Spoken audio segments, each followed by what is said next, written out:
ओम नमो भगवते वासुदेवाय।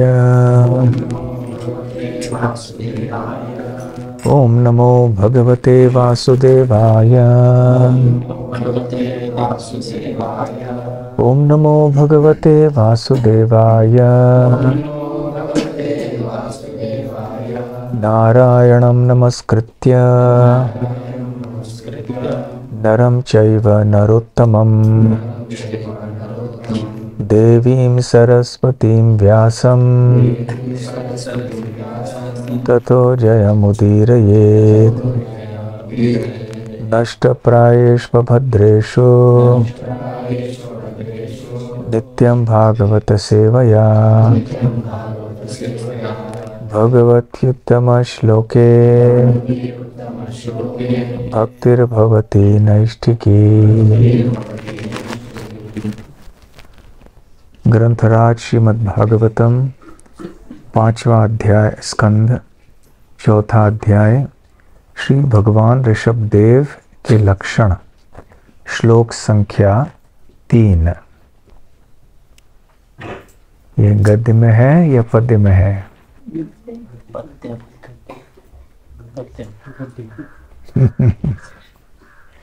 इसलिए मैं अकेले इसको पढ़ूंगा। यस्य हीन्द्रः स्पधर्मणो भगवान वर्षे नववर्ष तदवधार्य भगवान ऋषभदेवो योगेश्वरः प्रहस्यात्मयोगमायया स्ववर्षम् अजनाभं नामाभ्यवर्षत्। अनुवाद और तात्पर्य श्रीला प्रभुपाद द्वारा। अनुवाद। परम ऐश्वर्यशाली स्वर्ग का राजा इंद्र राजा ऋषभदेव से ईर्ष्या करने लगा, अतः उसने भारतवर्ष नामक लोक पर जल बरसाना बंद कर दिया। उस समय समस्त योगों के स्वामी भगवान ऋषभदेव इंद्र का प्रयोजन समझ गए और थोड़ा मुस्काए।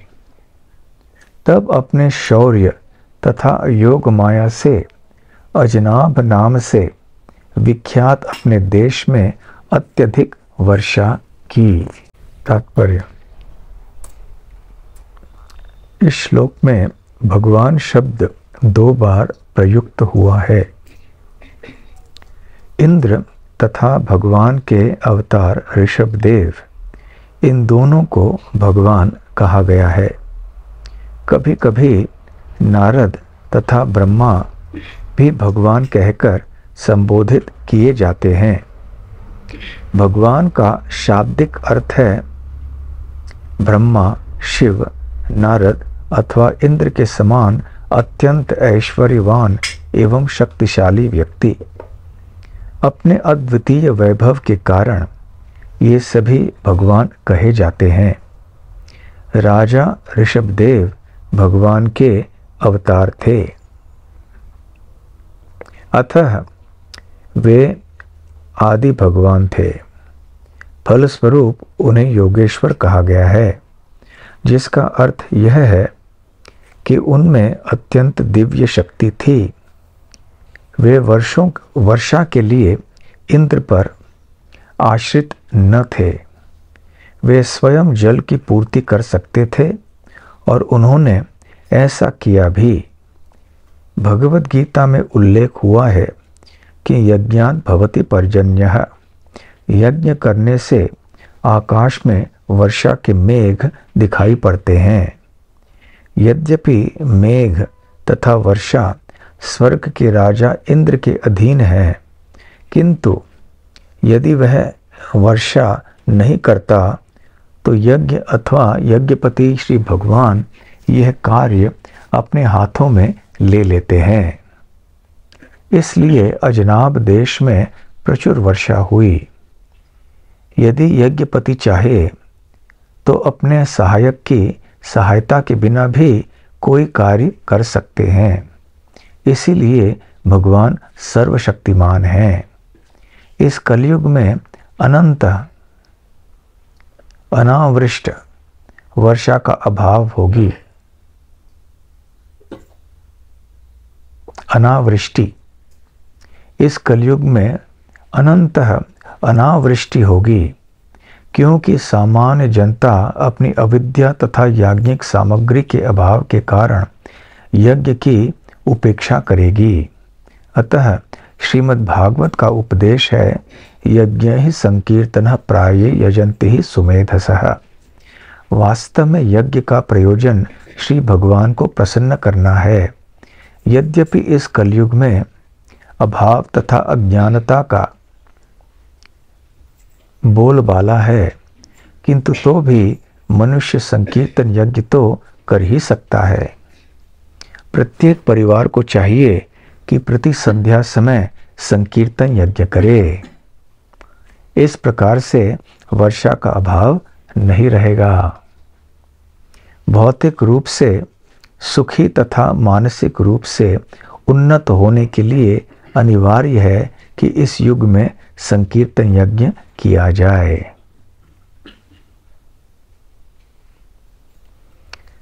ओम ज्ञानतिमिरान्धस्य ज्ञानाञ्जनशलाकया चक्षुरुन्मीलितं येन तस्मै श्रीगुरवे नमः।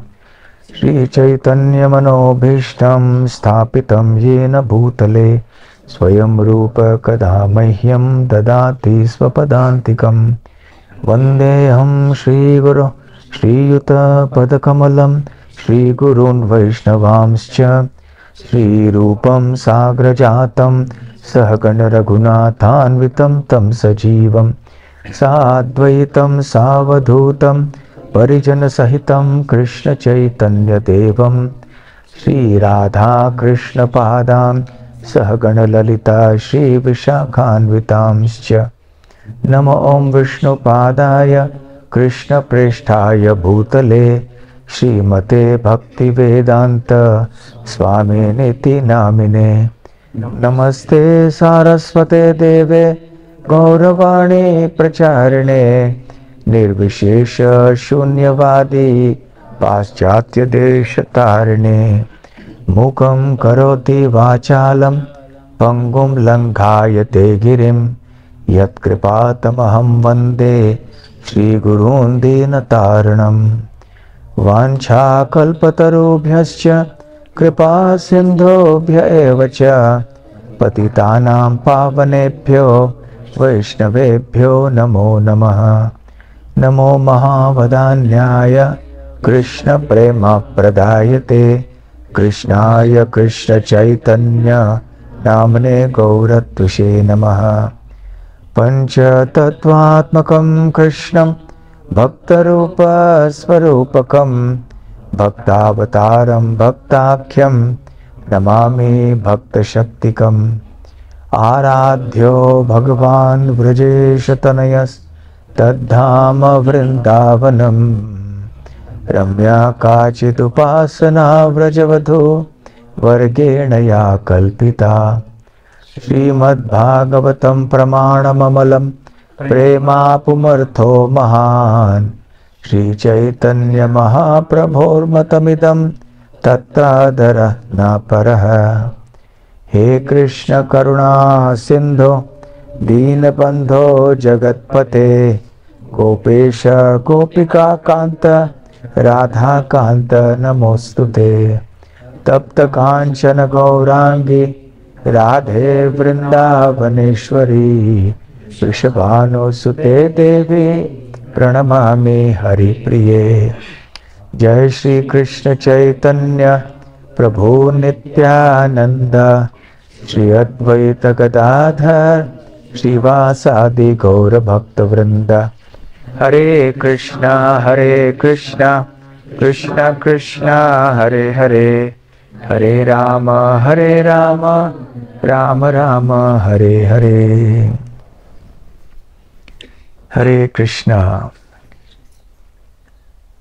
इस अध्याय के प्रारंभ में ही महाराज ऋषभदेव के दिव्य लक्षणों का संक्षेप में वर्णन पाया गया है। इस अध्याय का शीर्षक ही है श्री भगवान ऋषभदेव के लक्षण। प्रत्येक व्यक्ति प्रत्येक वस्तु अपने अपने लक्षणों से जाने जाते हैं। कोई धनी व्यक्ति है तो उसके कोई लक्षण होते हैं, किस तरह के कपड़े पहनता है, किस तरह के घर में रहता है, किस तरह की गाड़ी चलाता है, कैसे कहाँ कहाँ पैसे कितना खर्च करता है। गरीब व्यक्ति के भी लक्षण होते हैं, स्वस्थ व्यक्ति के लक्षण होते हैं, रोगी व्यक्ति के लक्षण होते हैं, विद्वान व्यक्ति के लक्षण होते हैं, अशिक्षित मूर्ख व्यक्ति के भी लक्षण होते हैं। इसका मतलब ये नहीं है कि जो भौतिक दृष्टि से शिक्षित नहीं है वो मूर्ख है, ऐसा नहीं है। शिक्षित व्यक्ति भी बहुत बड़े मूर्ख हो सकते हैं और कभी कभी होते हैं, और कभी कभी अशिक्षित व्यक्ति भी बहुत बुद्धिमान हो सकते हैं। परंतु कोई बुद्धिमान है तो कोई मूर्ख है, सबके अपने अपने लक्षण होते हैं। भक्त के भी लक्षण होते हैं, आत्म साक्षात्कारी व्यक्ति है उसके लक्षण होते हैं, जो माया में पड़ा हुआ है उसके लक्षण होते हैं, जीव के लक्षण होते हैं, बद्ध जीव के, मुक्त जीव के लक्षण होते हैं, देवताओं के लक्षण होते हैं, मनुष्यों के लक्षण होते हैं, विविध प्रकार के जो प्राणियां हैं उनके भी लक्षण होते हैं। आयु के अनुसार अलग अलग लक्षण पाए जाते हैं। बच्चों के लक्षण एक प्रकार के होते हैं, युव अवस्था में लक्षण दूसरे प्रकार के होते हैं, वृद्ध अवस्था में लक्षण कोई और होते हैं। तो ऐसे हर एक परिस्थिति को जानने के लिए, हर एक व्यक्ति या वस्तु को पहचानने के लिए लक्षणों को जानना आवश्यक है। जब हम बीमार हो जाते हैं और वैद्य के पास जाते हैं तो वो पूछते लक्षण क्या है आपके, हम बताते हैं बुखार हुआ, पेट में दर्द है, खांसी है, गला दर्द करता है, जो भी हम बताते हैं। फिर वो भी कुछ जांच करता है, उसके अनुसार वो दवाई आदि देता है। तो ये लक्षण जो होते हैं किसी भी क्षेत्र में, इनको जानना बहुत आवश्यक है। ऐसा नहीं है कि लक्षण ही सब कुछ है, लक्षणों के नीचे भी कुछ और मूल कारण होते हैं, उनको भी जानना आवश्यक है। जैसे कि कोई रोगी व्यक्ति है, खांसी उसका लक्षण है, परंतु ये लक्षण के पीछे भी कोई एक कारण है उसके खांसी के लिए, उसके बुखार के लिए, ज्वर आदि के लिए, दोनों को जानना आवश्यक है। तो उसी प्रकार से कोई धनी है और उसके लक्षण दिखाई पड़ते हैं, बहुत बड़ी गाड़ी है, बहुत बड़ा बंगला है, लेकिन इन लक्षणों के पीछे कारण है कि ये धनी है। क्यों है ये धनी? ये धनी है क्योंकि उसने पूर्व जन्मों में ऐसे कोई कार्य किए थे, पुण्य कार्य किए थे, जिसके कारण वो अभी धनी बन गया है इस जन्म में। हिंदी समजता का सगळ्यांना? कोणाला समजत नाही हिंदी? हाथ वर करा बघू। हाँ, अच्छा, यहाँ सब समझते हैं मराठी? समझते हैं तर मराठीमध्ये बोलो? किशोर प्रभूचे थोडे डोळे मोठे झाले, कारण दुसरे पण भक्त बाहेरचे बघतात ना ह्याच्यावरून, थोडं थोडं समजून येईल तुम्हाला, नाही का? होय ना हिंदीमध्ये?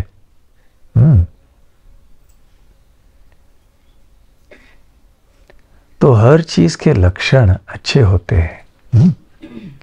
स्वादिष्ट जो अच्छा भोजन है उसके लक्षण, जो ठीक भोजन नहीं है उसके लक्षण होते हैं, है कि नहीं? हर चीज के लक्षण। तो लक्षणों से ही हम पहचान किसी की कर सकते हैं। उसी प्रकार से भगवान कौन है? कोई व्यक्ति कहे कि मैं भगवान हूं, तो हम कहेंगे भाई आपके लक्षण क्या है, भगवान के लक्षण वो दिखाई देने चाहिए आपके अंदर।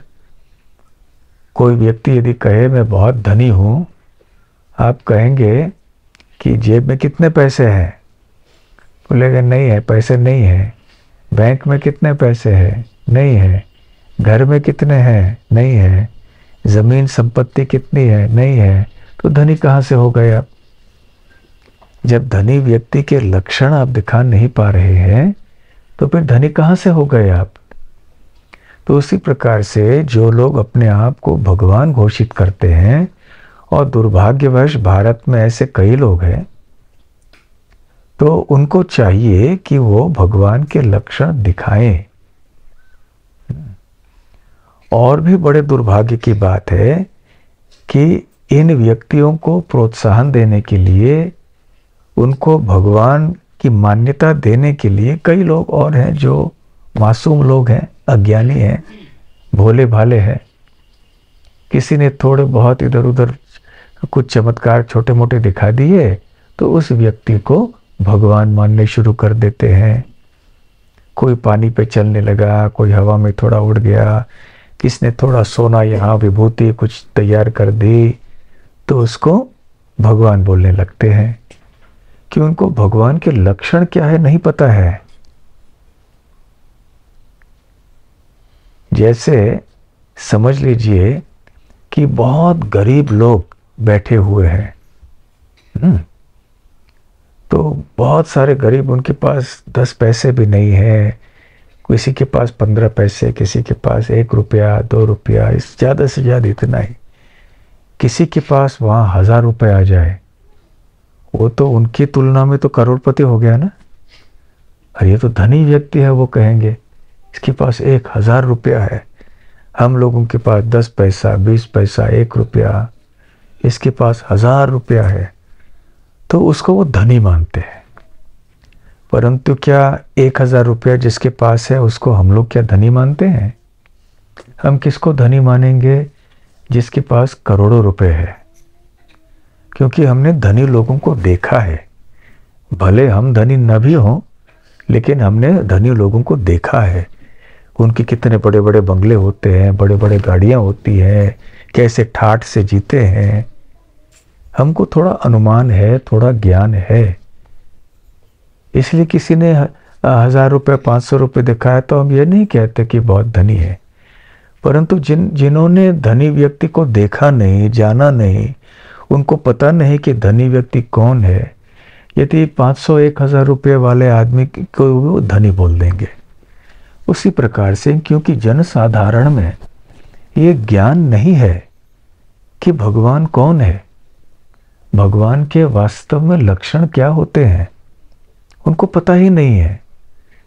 इसलिए थोड़े से चमत्कार किसी ने दिखा दिए, 10 पैसे 20 पैसे 1 रुपये 10 रुपए के चमत्कार दिखा दिए, तो उसको भगवान घोषित करते हैं। तो इसलिए भगवत गीता, श्रीमद् भागवतम और हमारे जैसे वैदिक ग्रंथ हैं, इन सब में भगवान के लक्षणों का वर्णन किया जाता है।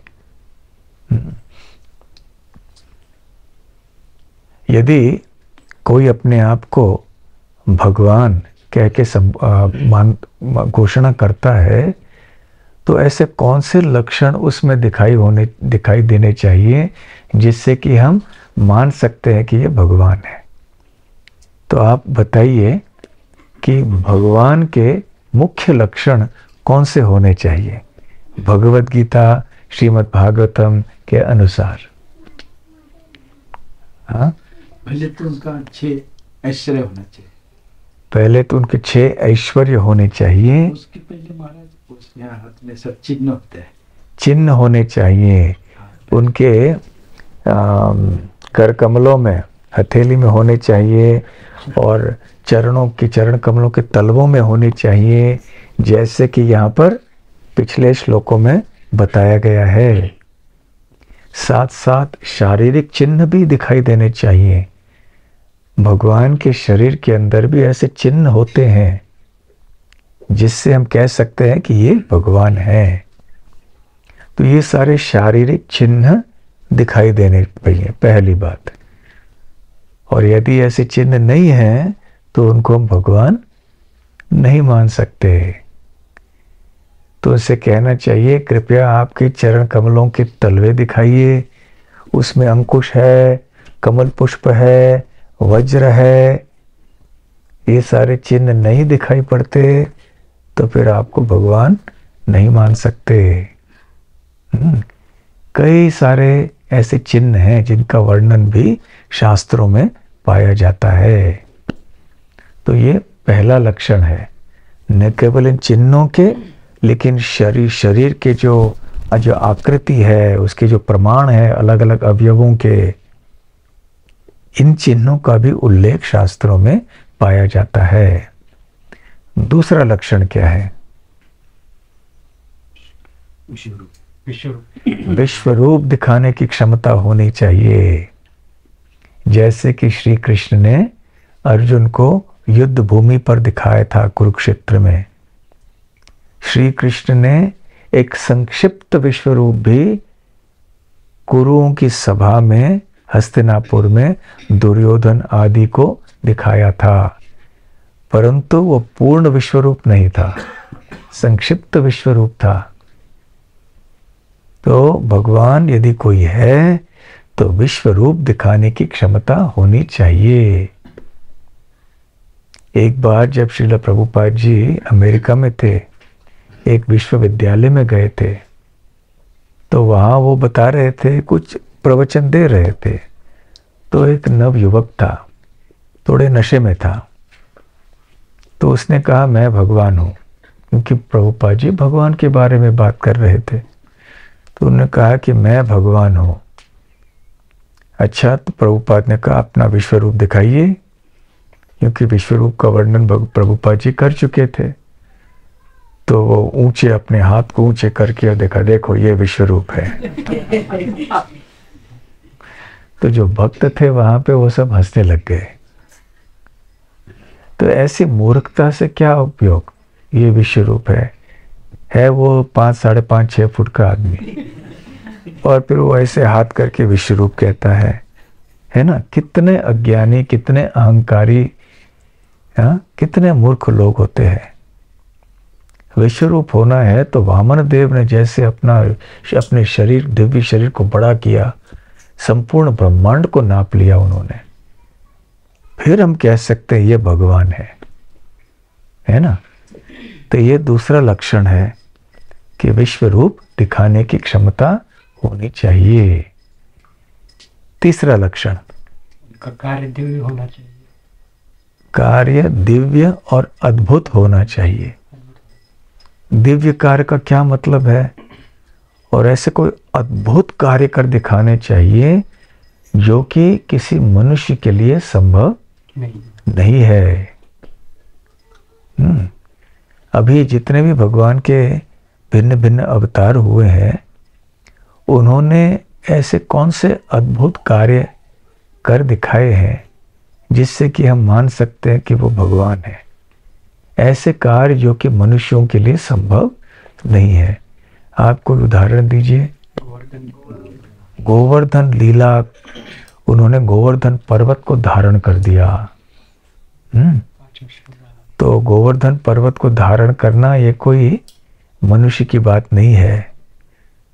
लेकिन श्री कृष्ण यद्यपि एक 7 वर्ष के शिशु थे, एक बालक थे, पौगंड अवस्था में थे, उन्होंने अपने बाएं हाथ के छोटी उंगली पर ये भारी गोवर्धन पर्वत धारण किया और 7 दिन 7 रात लगातार उसको धारण किया और आराम से खड़े रहे।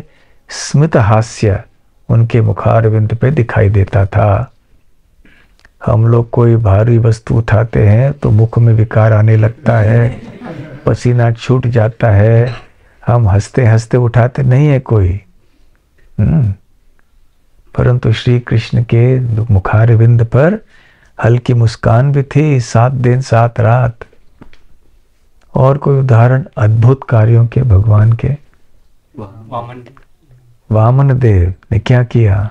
त्रिभुवनों को उनका 3 लोगों को उन्होंने नाप लिया। और वराहदेव क्या किया वराहदेव ने? पृथ्वी को गर्भोदक सागर से उठाया और अपनी कक्षा में रख दिया। और पूतना का वध भगवान कृष्ण ने किया। यद्यपि उनकी आयु उस समय कितने वर्षों की थी? कई दिनों की थी, वर्षों की बात नहीं, महीनों की बात नहीं, हफ्तों की बात भी नहीं, कई दिनों के थे वो। ऐसी अवस्था में उन्होंने पूतना जैसे भयंकर राक्षसी का वध कर दिया। पूतना जब उस दर्द को सहन नहीं कर पाई तो वो जंगल में दौड़ती हुई गई और उस समय निस्सहाय होकर अपने आप उसका जो मूल रूप है वो प्रकट हुआ। 8 मील लंबा शरीर था पूतना का। तो बाल कृष्ण ने आसानी से ऐसे भयंकर राक्षसी का वध कर दिया। और कोई उदाहरण? कालिया का को दमन किया श्री कृष्ण ने। ऐसे विषैला सर्प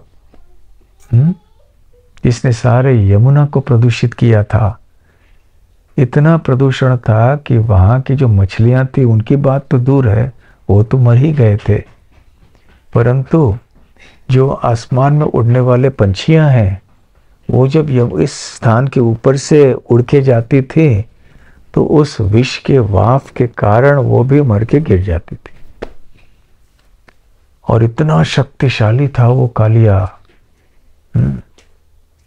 फिर भी श्री कृष्ण ने उसका दमन कर दिया। श्री कृष्ण की आयु भी लगभग उस समय कितनी थी? लगभग उतनी थी, 6-7 साल की थी।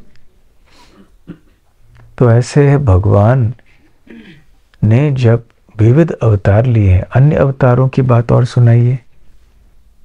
और कौन से अन्य अवतारों में भगवान ने क्या क्या अद्भुत कार्य किए? हाँ, राम सेतु भगवान ने किया। भगवान ने किया या उनके भक्तों ने किया? भक्तों ने किया। राम ने तो कुछ किया ही नहीं। लेकिन राम की शक्ति के कारण उनके भक्त ऐसा अद्भुत कार्य कर पाए। और हाँ, द्वारका क्या किया भगवान? एक रात में, बल्कि उन्होंने पूरा शहर का शहर निर्माण कर दिया और मथुरा के वासियों को एक क्षण में स्थानांतरित कर दिया। सारे के सारे सो रहे थे मथुरा में, उठे द्वारका में। हाँ, और बना बनाया शहर, द्वारका शहर। तो ऐसे कितने सारे उदाहरण हैं। ऐसे कोई दिव्य और अद्भुत कार्य करना चाहिए भगवान को, जो कि मनुष्य के लिए संभव नहीं है। चौथा लक्षण क्या होना चाहिए किसी अवतार का? उनका कार्य सुनने से हमारा जो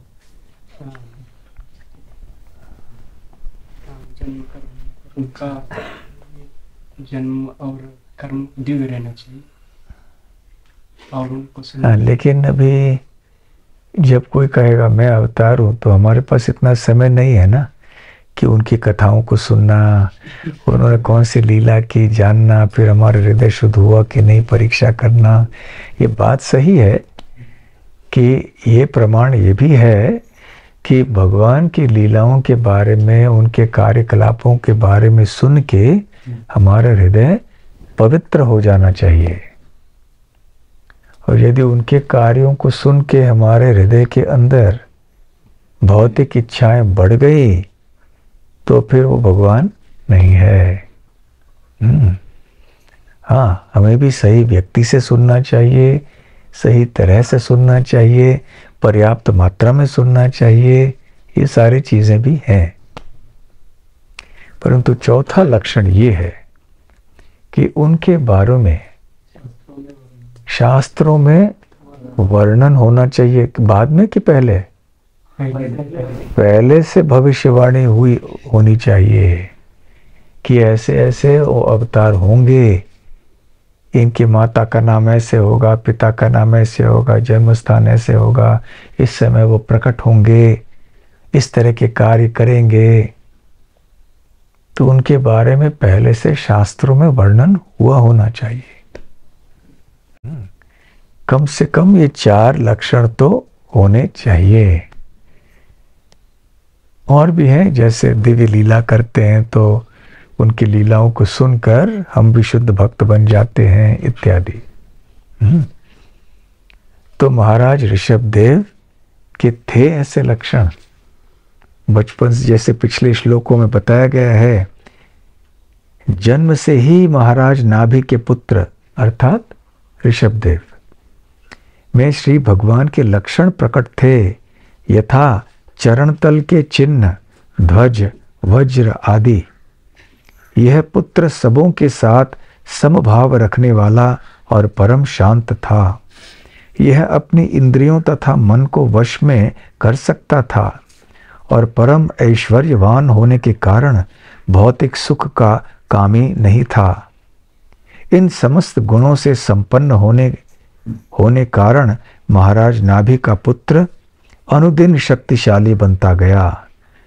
फलतः समस्त नागरिकों, सुधी ब्राह्मणों, देवताओं तथा मंत्रियों ने चाहा कि ऋषभ देव पृथ्वी का शासक बने।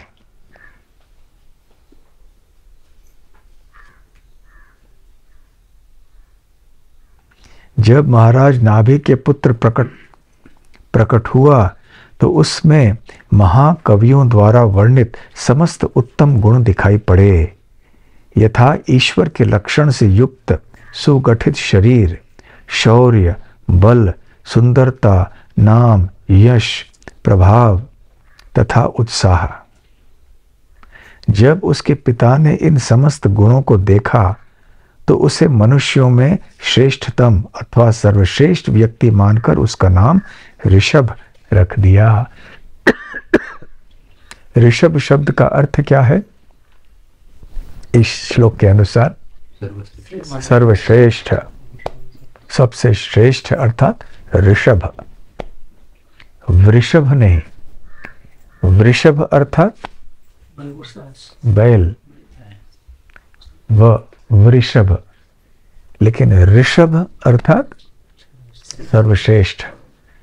तो क्योंकि महाराज नाभि ने देखा कि मेरे पुत्र में ये सारे गुण दिखाई पड़ रहे हैं, भगवान के सर्वश्रेष्ठ गुणों से ये युक्त हैं, इसलिए उनका नाम भी उन्होंने रख दिया ऋषभ।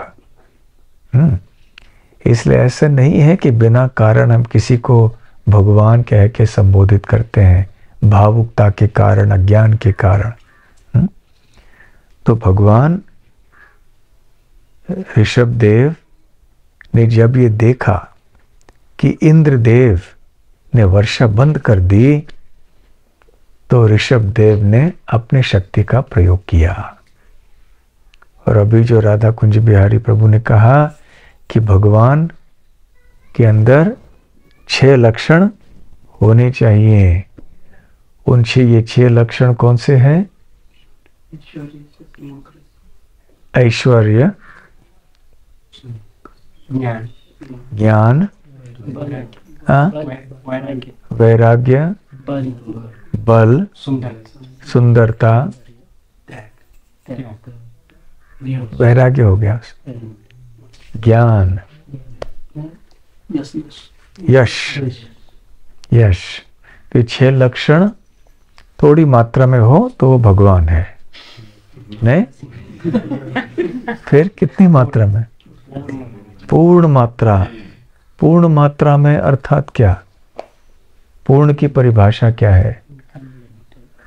असीमित मात्रा में। कोई रोक टोक नहीं लगा सकते उनके बल को, उनकी बुद्धि को, उनके यश को। यद्यपि अनेक मूर्ख व्यक्तियों ने प्रयास बहुत किया है, परंतु कभी वो सफलता प्राप्त नहीं कर पाए। तो भगवान के ये जो षडैश्वर्य हैं वो असीमित हैं और इंद्रदेव उनके दास हैं। तो इंद्र गोप कह के एक कीड़ा होता है। तो चाहे कोई इंद्र हो या इंद्र गोप हो, भगवान के लिए ज़्यादा कोई फर्क नहीं पड़ता, क्योंकि भगवान की शक्ति इतनी ज़्यादा है, इतनी अधिक है कि चाहे इंद्र भी हो तो भगवान के सामने इंद्र भी इंद्र गोप के समान ही है। जैसे कि सूर्य का प्रकाश, सूर्य की उष्णता इतनी अधिक है कि चाहे कोई एक छोटा दीप लगाए या एक वन में आग लग जाए, तो दीप के प्रमाण में तुलना में जंगल में जो आग लगती है तो वो आग बहुत बड़ा आग है। फिर भी सूरज की तुलना में कोई फर्क पड़ता है क्या? चाहे जंगल का आग हो या छोटा सा दीप हो, सूरज के तुलना में तो दोनों बराबर के, इतने कम मात्रा में है दोनों कि कोई फर्क नहीं पड़ता। इसी प्रकार के से भगवान के ऐश्वर्य, योग, शक्ति इत्यादि के सामने इंद्र हो, इंद्र गोप हो, कोई फर्क नहीं पड़ता। यहां तक कि ब्रह्मा जी भी हो, कोई फर्क नहीं पड़ता।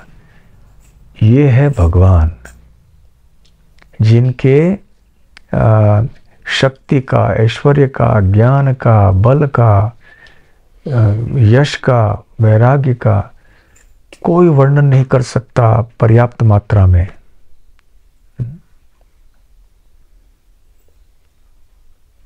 इस संबंध में एक कथा आपने सुनी होगी, 2-3 दिन पहले भी दूसरे प्रवचन में मैं कह रहा था कि एक बार ब्रह्मा जी ये आए द्वारका में भगवान कृष्ण का दर्शन करने के लिए।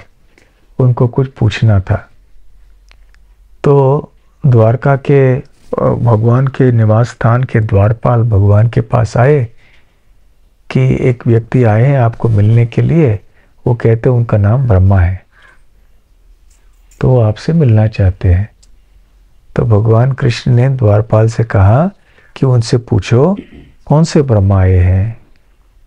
तो द्वारपाल ने जाके पूछा कि भगवान कृष्ण पूछ रहे हैं कि कौन से ब्रह्मा आए। तो ब्रह्मा को आश्चर्य हुआ, कौन से ब्रह्मा का क्या मतलब है, एक ही तो ब्रह्मा हूं मैं, है ना। तो फिर उनका फिर भी बोल दो कि चतुर्मुख ब्रह्मा जो चतुष्कुमारों के पिता है वो आए हैं। फिर उन्होंने जाके भगवान को कहा, भगवान ने उनको स्वागत किया, अंदर उनका सम्मान किया, मीठे शब्द बोले, उनको बिठाया आदि, और पीछे पूछा ब्रह्मा जी तो मैं आपकी क्या सेवा कर सकता हूँ, आपके यहाँ आने का कारण क्या है। तो ब्रह्मा जी ने कहा कि हे प्रभु, मैं जिस कारण से यहाँ आया था उसके बारे में मैं बाद में बताऊंगा, लेकिन पहले जो मेरे मन में एक संशय है उसको आप दूर कर दीजिए। बोला क्या संशय है? संशय ये है कि जब मैं यहाँ आया तो आपने प्रश्न किया द्वारपाल के द्वारा कि कौन से ब्रह्मा आए हैं। तो ये ब्रह्मांड तो एक है और सृष्टिकर्ता तो मैं ब्रह्मा हूँ, एक ही ब्रह्मा है, तो मेरे अतिरिक्त भी और कोई ब्रह्मा है क्या?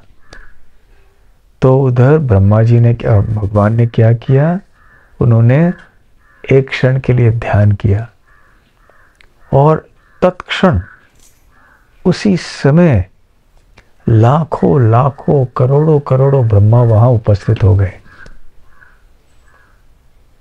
और ये ब्रह्मा जी विविध प्रकार के ब्रह्मा जी थे।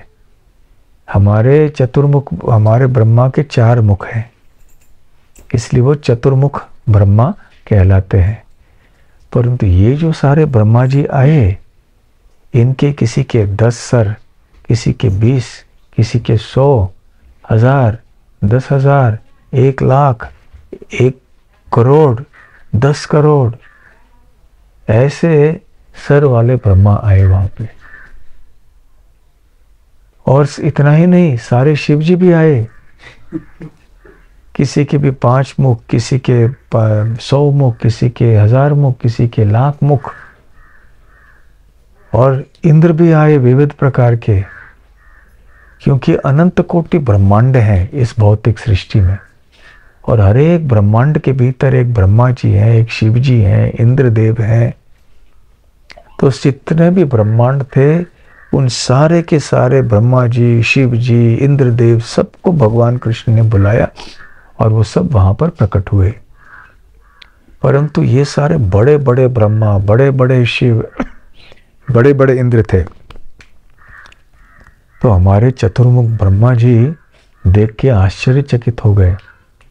उनको ऐसे लगा कि बहुत बड़े बड़े हाथियों के झुंड के बीच में वो एक छोटे खरगोश है। खरगोश मतलब समझे ना, मराठीमध्ये काय म्हणतात खरगोश? ससा. त्यांना वाटलं की मोठे मोठे हत्ती आहेत, त्यांच्यामध्ये मी एक लहान ससा है। तो इतने सारे ब्रह्मा जी आए थे और सब ने प्रणाम किया और अपने किरीट जो हैं भगवान श्री कृष्ण के चरण कमलों में लगाए। और हमारा अहोभाग्य है कि आपका दर्शन हुआ। कृपया बताइए कि आपने हमें क्यों बुलाया है? तो भगवान श्री कृष्ण ने कहा, मैं केवल आपको इसलिए बुला पूछने के लिए कि आप सबके ब्रह्मांड में सब कुछ ठीक ठाक है ना, असुरों की ओर से कोई कष्ट नहीं है ना? तो सारे ब्रह्मा जी ने कहा, मेरे ब्रह्मांड में कोई कष्ट नहीं है आपकी कृपा से। और अद्भुत बात यहाँ पे क्या हुई कि हमारे ब्रह्मा के अतिरिक्त जितने भी लाखों लाखों ब्रह्मा जी आए थे, उनको अन्य कोई भी ब्रह्मा दिखाई नहीं पड़ा। वो सोच रहे थे कि भगवान कृष्ण हमारे ब्रह्मांड में आए हैं, मैं अपने ब्रह्मांड में ही हूं और मैं अकेला हूं कृष्ण के सामने। हर एक ब्रह्मा को ऐसे लगा। केवल हमारे ब्रह्मा जी हैं, भगवान की कृपा से सब कुछ देख पा रहे थे, सारे ब्रह्माओं को देख पा रहे थे। उसी प्रकार से जितने शिव जी आए थे, जितने इंद्र आए थे, वो भी केवल अपने आप को देख पा रहे थे भगवान के साथ। उनको ये नहीं पता चल रहा था कि अन्य ब्रह्मांडों से भी ब्रह्मा जी आदि सब आए हैं। और हमारे ब्रह्मा जी देखते रह गए, उनके चारों सर घूमने लग गए कि हे काय, ये क्या है? इतने बड़े बड़े ब्रह्मा जी, मैंने सोचा था मैं ब्रह्मा हूँ, मैं सर्वश्रेष्ठ इस ब्रह्मांड के भीतर हूँ। तो फिर भगवान श्री कृष्ण ने सबसे कहा, ठीक है आप अपने अपने जगह जाइए, अपनी सेवा करिए। तो सारे ब्रह्मा शिव आदि सब चले गए। और फिर श्री कृष्ण ने ब्रह्मा जी के मुख को देखा, चारों मुख को देखा कि कैसे ब्रह्मा जी बिल्कुल अवाक हो गए हैं, आश्चर्यचकित हो गए हैं। तो उन्होंने कहा कि ये ब्रह्मा जी, हे चतुर्मुख ब्रह्मा, ये जान लो कि ये तुम्हारा जो ब्रह्मांड है ये बहुत छोटा ब्रह्मांड है। मध्यम वर्ग के भी बहुत ब्रह्मांड हैं और बड़े वर्ग में भी बहुत सारे लाखों लाखों ब्रह्मांड हैं। जितना बड़ा ब्रह्मांड होता है उतने अधिक मुख आदि होते हैं ब्रह्मा के। तुम्हारा ब्रह्मांड बहुत छोटा है, इसलिए तुम्हारे केवल 4 मुख हैं। परंतु जो बड़ा ब्रह्मांड है उसमें ब्रह्मा जी के कई मुख होते हैं। इस तरह से हमारे ब्रह्मा जी को पता चला कि भगवान कितने शक्तिशाली हैं, उनका स्थान कितना निम्न है भगवान के सामने। और ब्रह्मा जी के जैसे ब्रह्मा जी के अपने आप को सोच रहे थे कृष्ण के सामने, वैसे हम भी ब्रह्मा जी के सामने हैं।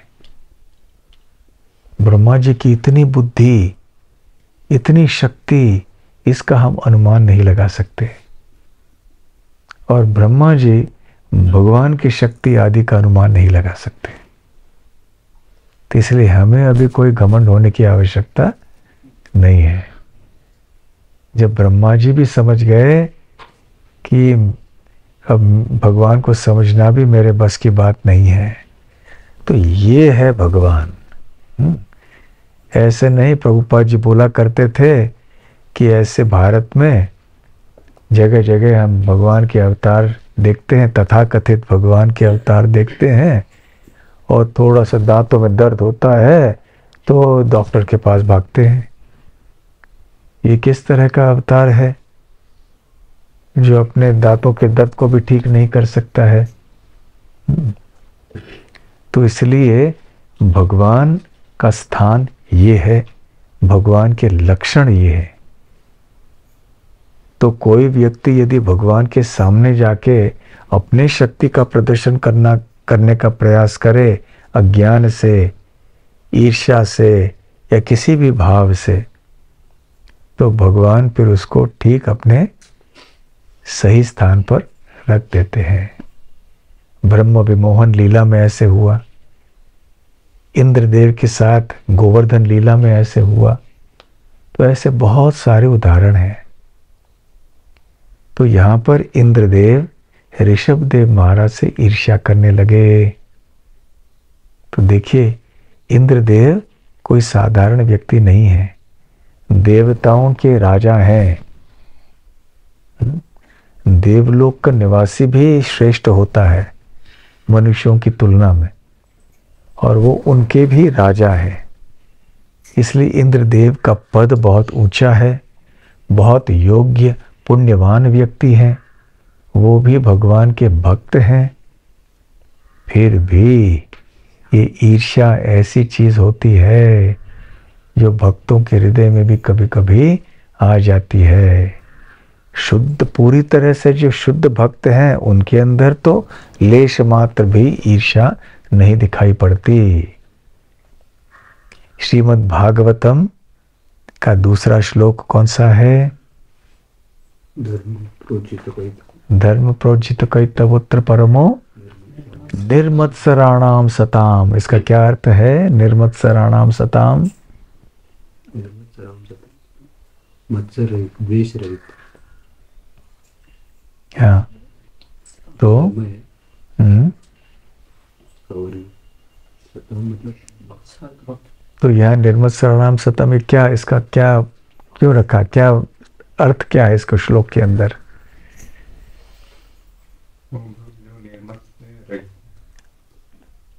ये धर्म, जिस धर्म का वर्णन किया है, भागवत धर्म, ये ऐसे लोगों के लिए है जो मात्सर्य या ईर्ष्या, द्वेष आदि से मुक्त हैं। ऐसे संतों के लिए है ये धर्म प्रोज्झित कैतवोत्र परमो। ये जो जिस धर्म का वर्णन इस श्रीमद् भागवत में होने जा रहा है वो परम धर्म है। इसमें कोई धोखेबाजी के लिए स्थान नहीं है कि हम धर्म के नाम पे कुछ भौतिक प्रगति करने का प्रयास करें, नहीं। इसलिए ये धर्म उन लोगों के लिए है जो ईर्ष्या से मुक्त है, द्वेष नहीं करते किसी से। तो इंद्रदेव भगवान के भक्त हैं, परंतु शुद्ध भक्त नहीं है। इसलिए उनके अंदर भी समय समय पर कभी कभी ईर्ष्या, द्वेष ऐसे दुर्गुण दिखाई पड़ते हैं। इसलिए हमें बहुत सावधान रहना चाहिए। इंद्रदेव के हृदय में ऐसी ईर्ष्या आ सकती है तो हम किस खेत की मूली है कि नहीं? तो हमें बहुत सावधान रहना चाहिए कि अन्यों के ऐश्वर्य को देखकर, अन्यों के सफलता को देखकर, अन्यों के गुणों को देखकर हमें ईर्ष्या नहीं करनी चाहिए, बल्कि हमें प्रसन्न होना चाहिए। तो इंद्रदेव ईर्ष्या के कारण देखिए क्या कर बैठे। ईर्ष्या के कारण आदमी क्या नहीं करता है। वर्षा ही बंद कर दी इंद्र ने, क्योंकि वर्षा इंद्र का विभाग है, तो बंद कर दिया। इंद्रदेव को यह सोचना चाहिए था कि वर्षा बंद कर देंगे, क्योंकि मेरा द्वेष ऋषभदेव महाराज के प्रति है, तो फिर जो सारे लोग हैं, मनुष्य प्राणी आदि हैं, उनको कितनी हानि पहुंचेगी, कितना कष्ट होगा, ये सोचना चाहिए था ना, नहीं सोचा। तो ईर्ष्या और द्वेष ऐसे होता है कि आदमी की बुद्धि भ्रष्ट कर देता है, उसकी करुणा आदि की भावना को भी नष्ट करता है। द्वेष में हम अन्यों की भलाई की या दुख सुख के बारे में नहीं सोचते हैं, केवल जिसके प्रति हमारा द्वेष है उसको नीचा दिखाने के लिए हम कुछ भी करने के लिए तैयार हो जाते हैं, भले अन्यों को कष्ट क्यों ना हो। ये द्वेषी होने के परिणाम हैं। इसलिए द्वेष, ईर्ष्या आदि से हमें सदैव बच के रहना चाहिए। और ऋषभदेव तो भगवान है। वर्षा यदि इंद्रदेव बंद कर ले तो क्या भगवान के लिए कोई कठिन कार्य है वर्षा को बरसाना फिर से? नहीं।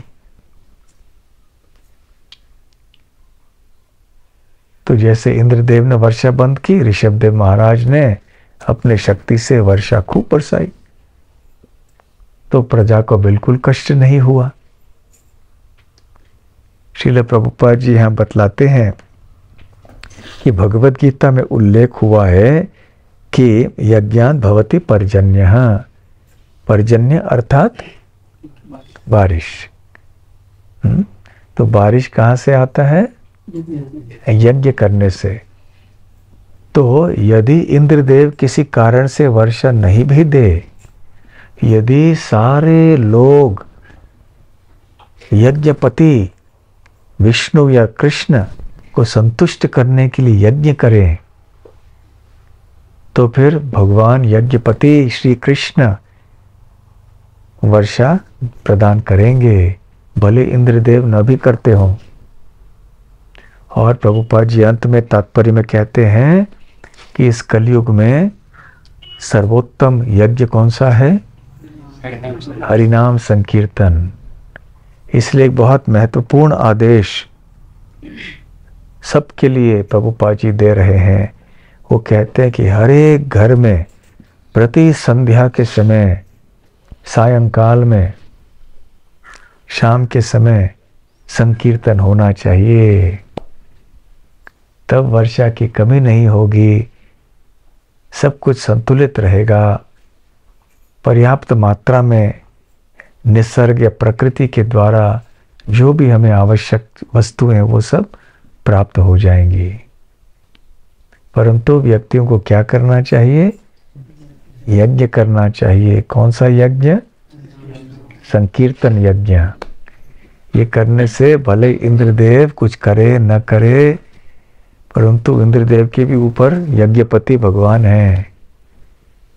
इसलिए जो भगवान श्री कृष्ण का आश्रय लेता है, भगवान का नाम संकीर्तन करता है, उसको कोई नहीं बिगाड़ सकता।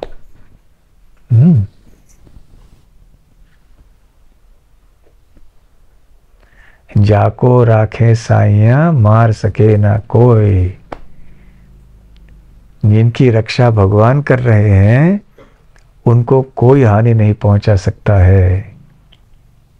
यदि हमने भगवान श्री कृष्ण को संतुष्ट किया, हरिनाम संकीर्तन नियमित रूप से करके, भक्ति भाव से करके, तो इंद्रदेव और कोई भी हो हमें नुकसान नहीं पहुंचा सकते। तो ये अंतिम उपदेश है, प्रतिदिन संकीर्तन करना चाहिए। आश्रम में संध्या आरती रोज करते हैं ना। यदि आप आज संध्या आरती में नहीं आ सकते, अंदर भी आप करते हैं? अंदर भी आप कर रहे हैं ना? नहीं करते हैं तो करना चाहिए। और नहीं हो सकता है तो कम से कम अपने आश्रम में, अपने घर में तो करना चाहिए। घर में सब लोग करते हैं। कल से महाराज बलराम कथा शुरू किया। अरे वाह वाह वाह। बाहर, हाँ बाहर बाहर। सुंदर क्लाइमेट। अरे वाह वाह वाह वाह, तुम्बा चेन्नगिदे, बहुत अच्छा। अब बलराम जयंती थोड़े दिनों में आने वाली है। हरे कृष्णा। ग्रंथराज श्रीमद् भागवतम की जय। गौर प्रेमानंदे हरि हरि बोल। ग्रंथराज श्रीमद् भागवतम की जय। श्री गोकुल धाम की जय। श्रील प्रभुपाद की जय। गौर प्रेमानंदे।